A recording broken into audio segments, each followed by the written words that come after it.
අද අපි වීඩියෝ එකේ කතා කරන්නේ JavaScript variables ගැන. කෙලිම යමු වීඩියෝ එකට.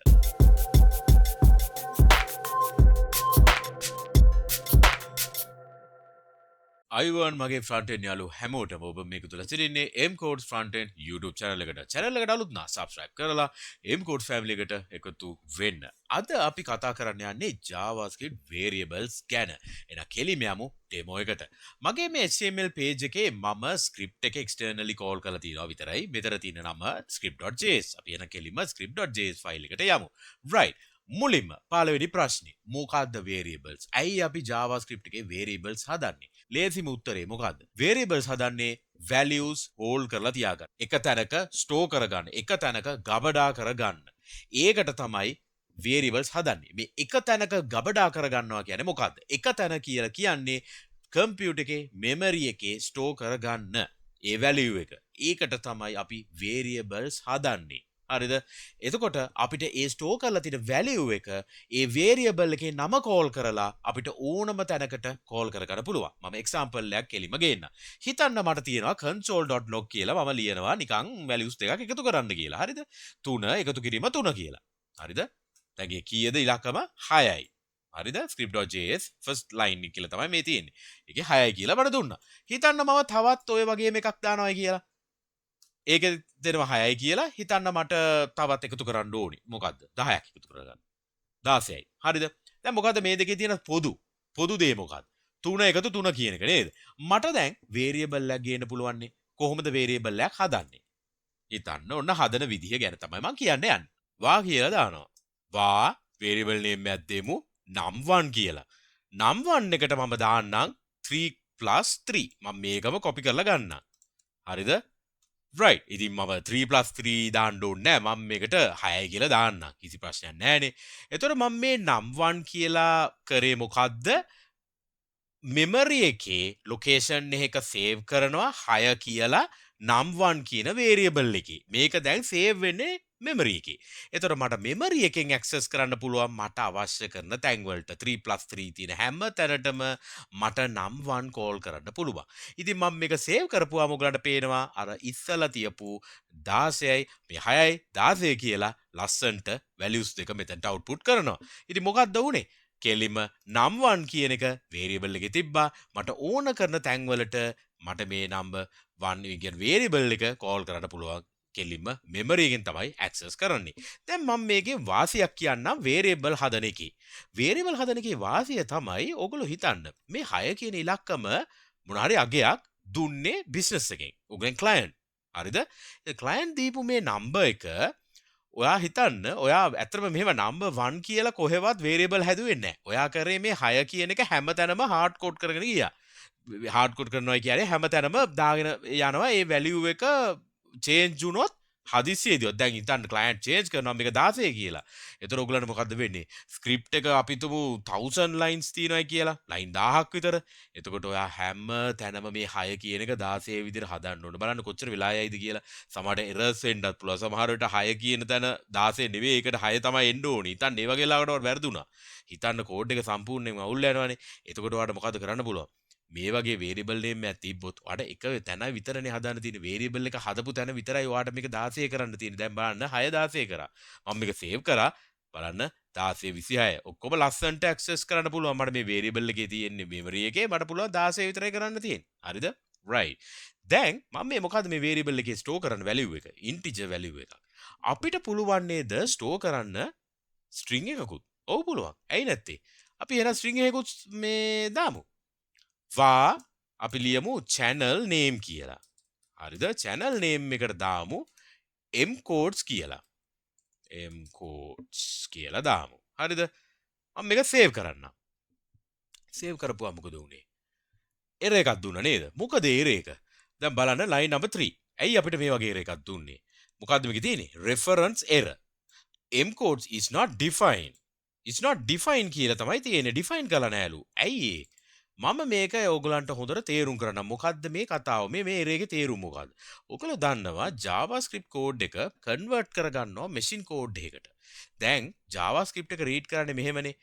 මෙතන තියෙනවා වා කියලා. ඊට පස්සේ තියෙනවා JavaScript එක machine code එකට convert කරාම machine code එක දන්නවා වා කියන keyword එකට පස්සේ තියෙන්නේ ඊට අදාළ variable name එක කියලා. එතකොට එයා ඒ value එක ගැන එයා ප්‍රශ්නයක් කරගන්නේ නැහැ. ඊට පස්සේ equal sign එක තියෙනවා. equal sign එකෙන් පස්සේ එයා expect කරන්නේ මොකක් හරි value එකක් මොන හරි තියෙයි කියලා. දැන් මෙතන තියෙන්නේ මොකද්ද? මෙතන තියෙන්නේ MCodes කියලා. MCodes කියලා තිබ්බහම එයා ඒක හිතන්නේ variable එකක්ද මේක? මොකක්ද මේ value එක? මේක මම දන්නේ නැහැ. JavaScript value එකකුත් නෙමෙයි. එතකොට මේක මොකද්ද? එයා දන්නේ නැහැ. ඒ නිසා තමයි අපි මේ වගේ දේවල් string එකක් බවට convert කරන්න double quotes ඇතුලේ දාන්නේ. double quotes ඇතුලේ දාලා මේ විදියට run කරපුවාම ඔයගලන්ට error එකක් වෙන්නේ නැහැ. ඉතින් double quotes විතරත් මේකට දාන්න පුළුවන්. අපිට string එකක් single quote එකක් ඇතුලේ දාන්න පුළුවන්. single quotes ඇතුලේ. මෙන්න මේ විදියට. අපිට දැන් මේ MCodes කියන එක single quote එකනේ දැම්මේ. අපි හිතුවොත් මෙන්න මෙතනට මට තව මේ වගේ apostrophe එකක් දාන්න ඕනේ. හරිද? මම මේක අතරම console log කරන්නම්කෝ. console.log channel name. දැන් මේ error එකක් පෙන්නනවා. හරිද? මෙතන error එක තියෙනවා. එතන මොකද්ද කියන්නේ? unexpected identifier s. දැන් මම මෙතනට මොකද්ද කරන්න පුළුවන් මේ වගේ වෙලාවකට? අපි පටන් ගෙන තියෙන single quote එකකින්නේ. ඒ වගේ වෙලාවකට අපිට double quotes දාගන්න පුළුවන්. හරිද? කිසි ප්‍රශ්නයක් නැහැ. MCodes කියලා දැන් ඔන්න ඕක පේනවා. හැබැයි මම ඒක පොඩ්ඩක් undo කරන්නම්කෝ. ඒක අපිට තේරෙනවනේ. ඒක එහෙම කරාම හරි කියලා. නමුත් තව එක දෙයක් අපිට මේ වගේ වෙලාවකට කරන්න පුළුවන් දෙයක්ත් තියෙනවා. ඒ තමයි escape operator. escape operator කියන්නේ මේ වගේ වෙලාවක් ආවොත් ඒ කියන්නේ දැන් single quote එකෙන් පටන්ගෙන single quote එක ඉවරත් වෙනවා. හැබැයි ඒ අතරතුර තියෙන string එක ඇතුළෙත් අපිට තියෙනවා තව එක single quote එකක්. ඒ වෙලාවට ඒක නොසලකා හරින්න කියන එකට අපි කියනවා escape operator එකක් අපි දානවා. escape operator එකක් දැම්මහම ඒ වගේ අවස්ථාවේදී ඒක නොසලකා හරිනවා. ඒ කියන්නේ single quote එක නොසලකා හරිනවා. single quote එකත් මේ string එක අතරෙම තියෙන එකක් කියලා ඒක ඩිස්ප්ලේ වෙනවා. ඉතින් මොකක්ද escape operator කියන්නේ? escape operator තමයි backslash මෙන්න මේක. දාලා save කරපුවාම MCodes කියලා පේනවා. හරිද? ඒ කියන්නේ අපිට ඒ වගේ එකක් හදිසියේදී වෙච්ච අවස්ථාවට අපිට මේ වගේ backslash එකක් දාන්න පුළුවන්. එහෙමත් නැත්නම් අපිට backslash උත් නැතුව මේ වගේ single quote තිබ්බ වෙලාවක මැද්දේ අපිට දෙපැත්තේ double quotes දැම්මා නම් ඒක ප්‍රශ්නකුත් නැහැ. right. මම මේක එහෙනම් මකන්න. මම කලින් ඕගොල්ලන්ට කිව්වා නේද මෙන්න මේ double quotes මුකුත් නැතුව MCodes කියන එකට error එකක් පෙන්වයි කියලා. දැන් බලන්න ඒ වගේම මෙතනක් පෙන්වනවානේ MCodes is not defined. හරි. හිතන්න මට මේක මොනවා කියලා දෙයක් ගත්තේ. එයා එක්ස්පෙක්ට් කරන්නේ මේක variable එකක් වෙන්න නැති කියලා. ඇත්තටම කිව්වොත් machine code එකට දැම්මම පස්සේ එයා හිතන්නේ මේක variable name එකක්. හැබැයි මේ variable name එකකුත් අපි declare කළා නෑ නේ. එහෙනම් අපි මේක declare කරමුකෝ. වා MCodes කියලා අපි දාමු. MCodes equal මම මෙතන ලියන්නම් MCodes කියලාම නෑ M කියලා දාන්නම්කෝ. M කියලා දැම්මොත් මොකද්ද මෙතන උනේ? හරිද? M කියන එක මේකට assign වුණා. මේක මෙතනට ගියා. මේ variable name එක තමයි මෙතනට ගියේ. දැන් අපි කරේ මොකද්ද මෙච්චර වෙලා? integer එකක් assign කරා variable එකකට, string එකක් දැන් මෙතන assign කරා variable එකකට. variable ඒ value එක මොකක්ද තියෙන්නේ? මෙන්න මේ string එක. ඒක තමයි assign කරන්නේ channel name එකට. ඒතර ඒක තමයි console log කරපුවම m අකුරක් පෙන්නුවේ. දැක්කද? හොඳට බලන්න m අකුර assign කරා MCodes එකට. MCodes ඒ variable name එකත් assign කරා තවත් variable එකකට. ඒක තමයි මේ කරේ. variable එකෙන් තවත් variable එකකට assign කරා. ඒතර අපිට පුළුවන් මේක කරන්න. හරිද? ඒ කියන්නේ අපිට පුළුවන් ඒ වගේ වැඩක් කරන්න. අපිට කෙලිම value එක assign කරන්න පුළුවන්. එහෙම නැත්නම් variable එකකුත් අපිට assign කරන්න පුළුවන්. තවත් දේවල් පුළුවන්. මේ variable එකට තවත් variable එකක් assign කරලා තව add කරන්න පුළුවන්. දැන් මොකක් වෙයිද? M16. හරිද? ඕගොල්ලන්ට තවත් double quotes එකක් දාලා මෙන්න මෙහෙම එකක් දාන්න පුළුවන්. කිසි ප්‍රශ්නයක් නැහැ. හරිද?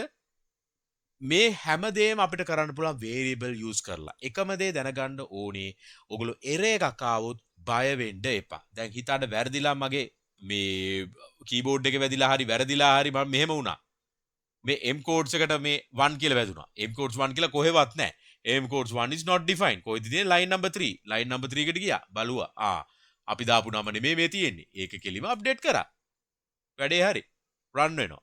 ඔන්න ඔච්චරයි. හරි. ඊළඟට දැන් මම ඔයගොල්ලන්ට කියන්න යන්නම් හරි variable name එකක් දෙන්නේ කොහොමද?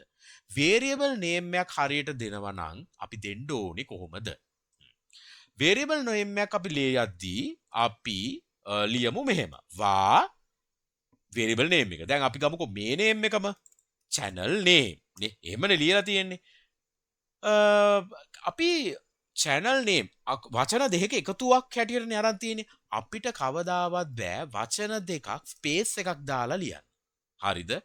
ඒක හොඳට මතක තියාගන්න. අපිට ස්පේස් එකකින් කඩන්න බෑ. එක්කෝ අපි අන්ඩර්ස්කෝර් එකක් දාන්න ඕනේ.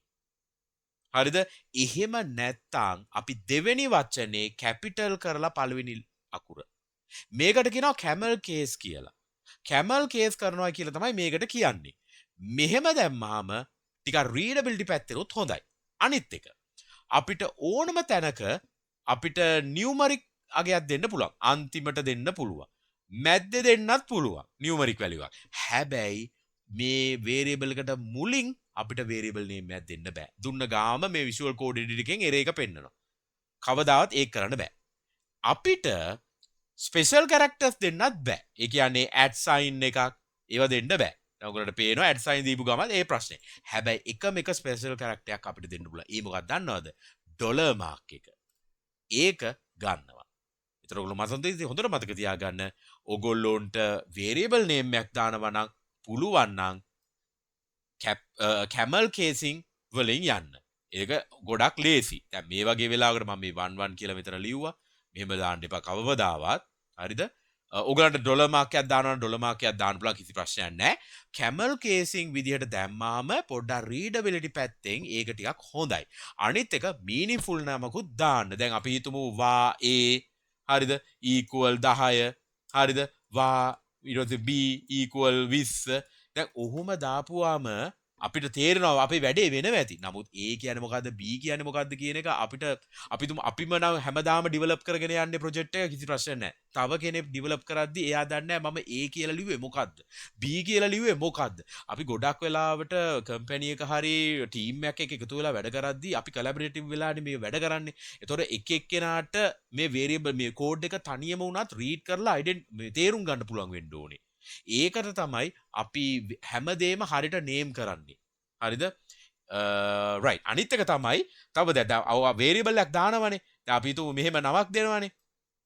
channel name කියලා. පුළුවන් නම් කමෙන්ට් එකක් දාන්න මේකේ තේරුම මොකද්ද කියලා. created මොනවා හරි ඔයගේ කමෙන්ට් එකක්. හරිද?